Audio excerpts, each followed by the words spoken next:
Asia ಕಪ್ನ ಮತ್ತೊಂದು high voltage ಮ್ಯಾಚ್ಗೆ ಕೌಂಟ್ ಡೌನ್ ಸ್ಟಾರ್ಟ್ ಆಯಿತು. ಲೀಗ್ ಪಂದ್ಯದಲ್ಲಿ ಕೈ ಕೂಡ ಕುಲುಕದೆ ಬದ್ಧ ವೈರಿಗಳಂತೆ ಕಾದಾಡಿದ್ದ ಭಾರತ ಮತ್ತು ಪಾಕಿಸ್ತಾನ ತಂಡಗಳು ಇವತ್ತು ಮತ್ತೊಮ್ಮೆ ಎದುರುಬದರಾಗ್ತಾ ಇದ್ದಾರೆ. ಅಜೇಯವಾಗಿ ಸೂಪರ್ 4ಗೆ ಕಾಲಿಟ್ಟಿರುವಂತಹ ಭಾರತ ಬಲಿಷ್ಠವಾಗಿ ಕಾಣ್ತಾ ಇದ್ರೆ ಪಾಕಿಸ್ತಾನ ಕೂಡ ರಿವೆಂಜ್ ತೀರಿಸಿಕೊಳ್ಳೋಕೆ ನೋಡ್ತಾ ಇದೆ. ಹೀಗಾಗಿ ಇವತ್ತಿನ ಮ್ಯಾಚ್ನಲ್ಲೂ ಕೂಡ ಆಕ್ಷನ್ ಸೀನ್ಸ್ ಇರೋದು ಪಕ್ಕ. ಆದರೆ ಈ ಫೈಟ್ ಫೈನಲ್ ವರೆಗೂ ಕೂಡ ಹೋಗುವಂತ ಚಾನ್ಸಸ್ ಇದೆ. ಅದು ಹೇಗೆ ಅನ್ನೋದನ್ನ ಹೇಳ್ತೇನೆ. ನಾನು ಶಾಂತ. ನೀವು ಸುದ್ದಿಯಾನದ ಸಬ್ಸ್ಕ್ರೈಬರ್ ಆಗೋದಿಕ್ಕೆ ಮರಿಬೇಡಿ. Bharat versus Pakistan just Asia cup ಮಟ್ಟಿಗೆ ಮಾತ್ರವಲ್ಲ, ಇಡೀ ಕ್ರಿಕೆಟ್ ಲೋಕದಲ್ಲಿ ಹೈ ವೋಲ್ಟೇಜ್ ಮ್ಯಾಚ್ ಇದು.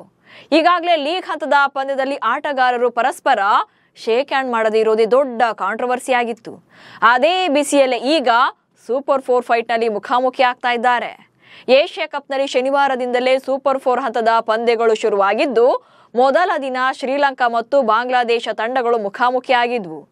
ಇದೀಗ ಭಾನುವಾರ ಎರಡನೇ ಪಂದ್ಯದಲ್ಲಿ ಪಾಕಿಸ್ತಾನ ವರ್ಸಸ್ ಭಾರತದ ನಡುವೆ ಫೈಟ್ ನಡೆಯಲಿದೆ. ಈ ಪಂದ್ಯ ಇಬ್ಬರ ಪಾಲಿಗೂ ಕೂಡ ಪ್ರತಿಷ್ಠೆಯಾಗಿದೆ. ಪಾಕಿಸ್ತಾನ ಮಣಿಸಲು ಭಾರತಕ್ಕೆ big advantage. Bharat versus Pakistan ನಡುವಿನ ಫೈಟ್ ಅಂತ ಬಂದ್ರೆ ಆಲ್ಮೋಸ್ಟ್ ಭಾರತವೇ ವಿನ್ ಆಗುತ್ತೆ. ಇವತ್ತಿನ ಮ್ಯಾಚ್ ಅಲ್ಲೂ ಕೂಡ ಭಾರತವೇ ಗೆಲ್ಲುವಂತ ಫೇವರೆಟ್ ಟೀಮ್ ಆಗಿದೆ. ಅದು ಅಲ್ಲದೆ ಲೀಗ್ ಹಂತದ ಪಂದ್ಯದಲ್ಲಿ ಪಾಕಿಸ್ತಾನವನ್ನ ಕೇವಲ 127 ರನ್ಗಳಿಗೆ ಕಟ್ಟಿ ಹಾಕಿದಂತ ಭಾರತ ತಂಡ 15.5 ಓವರ್ಗಳಲ್ಲಿ 3 ವಿಕೆಟ್ ನಷ್ಟಕ್ಕೆ ಟಾರ್ಗೆಟ್ ಅನ್ನ ರೀಚ್ ಆಗಿತ್ತು. ಅಂದ್ರೆ 7 ವಿಕೆಟ್ಗಳಿಂದ ಪಂದ್ಯವನ್ನ ಗೆದ್ದುಕೊಂಡಿತ್ತು.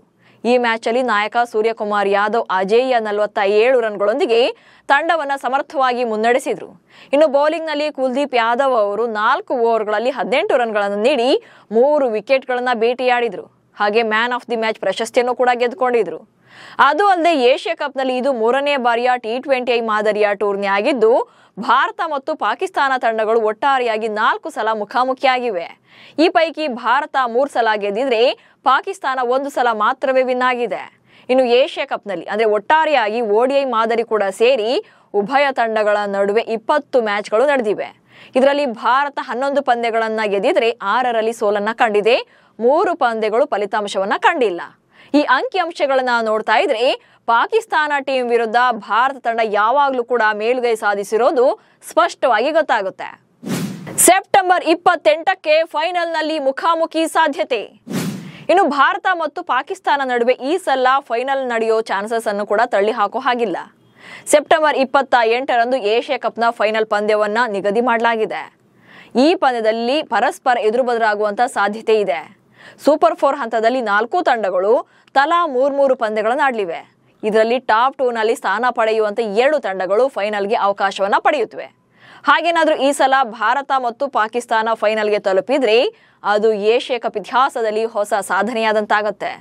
ಯಾಕಂದ್ರೆ ಈವರೆಗೂ ಕೂಡ 16 ಆವೃತ್ತಿಗಳು ನಡೆದರೂ ಕೂಡ ಭಾರತ ಹಾಗೆ ಪಾಕಿಸ್ತಾನ ತಂಡಗಳು ಯಾವತ್ತೂ ಕೂಡ ಫೈನಲ್ ನಲ್ಲಿ ಇದುವರೆಗೂ ಕೂಡ ಮುಖಾಮುಖಿ ಆಗಿದ್ದೇ ಇಲ್ಲ. ಅದು ಏಕದಿನ ಮಾದರಿ ಆದ್ರೂ ಸರಿ, T20 ಮಾದರಿ ಆದ್ರೂ ಸರಿ, ಯಾವ ಟೂರ್ನಿಯಲ್ಲೂ ಕೂಡ ಈ ಉಭಯ ತಂಡಗಳು ಇದುವರೆಗೂ ಕೂಡ ಫೈನಲ್ ನಲ್ಲಿ ಎದುರು ಬದರಾಗಿಲ್ಲ. ಆದ್ರೆ ಈ ಸಲ ಎರಡೂ ತಂಡಗಳು ಫೈನಲ್ ನಲ್ಲೂ ಕೂಡ ಒಂದಕ್ಕೊಂದು ಎದುರು ಬದರಾಗುವಂತ ಎಲ್ಲಾ ಸಾಧ್ಯತೆಗಳು ಕಾಣ್ತಾ ಇದೆ. ಒಟ್ನಲ್ಲಿ ಏಷ್ಯಾ ಕಪ್ ನಲ್ಲಿ ಭಾರತವೇ ಪವರ್ಫುಲ್ ಟೀಮ್. 16 ಆವೃತ್ತಿಗಳ ಜರ್ನಿಯಲ್ಲಿ ಭಾರತ ತಂಡವೇ 8 ಸಲ ಟ್ರೋಫಿಯನ್ನ ಗೆದ್ದಿದೆ. ಬಟ್ ಇಲ್ಲಿ ಇನ್ನೊಂದು ಇಂಟ್ರೆಸ್ಟಿಂಗ್ ವಿಚಾರ ಅಂದ್ರೆ 2ನೇ ಆವೃತ್ತಿಯನ್ನ ಭಾರತ ತಂಡ ಬಾಯ್ಕಾಟ್ ಮಾಡಿತ್ತು. ಸೊ ಹೀಗಾಗಿ ಒಟ್ಟಾರೆಯಾಗಿ ಭಾರತ ಏಷ್ಯಾ ಕಪ್ ನಲ್ಲಿ ಆಡಿರೋದೇ 15 ಟೂರ್ನಿಗಳನ್ನ, ಅಂದ್ರೆ 15 ಆವೃತ್ತಿಗಳನ್ನ. ಈ ಪೈಕಿ 8ರಲ್ಲಿ ಗೆಲುವನ್ನ ಸಾಧಿಸಿದೆ. ಇನ್ನು ಪಾಕಿಸ್ತಾನ ತಂಡ 2 ಸಲ ಮಾತ್ರ ವಿನ್ ಆಗಿದ್ರೆ ಶ್ರೀಲಂಕಾ ತಂಡ 6 ಸಲ ಟ್ರೋಫಿಯನ್ನ ತನ್ನದಾಗಿಸಿಕೊಂಡಿದೆ. ಅದು ಅಲ್ಲದೆ ಕಳೆದ ಬಾರಿ ಅಂದ್ರೆ 2023ರಲ್ಲಿ ನಡೆದಿದ್ದ ಏಕದಿನ ಮಾದರಿಯ ಏಷ್ಯಾ ಕಪ್ ಟೂರ್ನಿಯಲ್ಲಿ ಭಾರತ ತಂಡ ಟ್ರೋಫಿಯನ್ನ ಗೆದ್ದುಕೊಂಡಿತ್ತು. ಸೊ ಹಾಲಿ ಚಾಂಪಿಯನ್ಶಿಪ್ ಆಗಿರುವಂತ ಭಾರತ ತಂಡ ಆ ಟ್ರೋಫಿಯನ್ನ ಉಳಿಸಿಕೊಳ್ಳುವಂತ ಯೋಜನೆಯಲ್ಲೇ ಈ ಸಲ ಕೂಡ ಭಾರತ ಟೂರ್ನಿಗೆ ಕಾಲನ್ನ ಇಟ್ಟಿದೆ. ಜೊತೆಗೆ 2016ರಲ್ಲಿ T20 ಸ್ವರೂಪವನ್ನ ಗೆದ್ದಂತ ಮೊದಲನೇ ತಂಡ ಕೂಡ ಭಾರತವೇ ಆಗಿದೆ.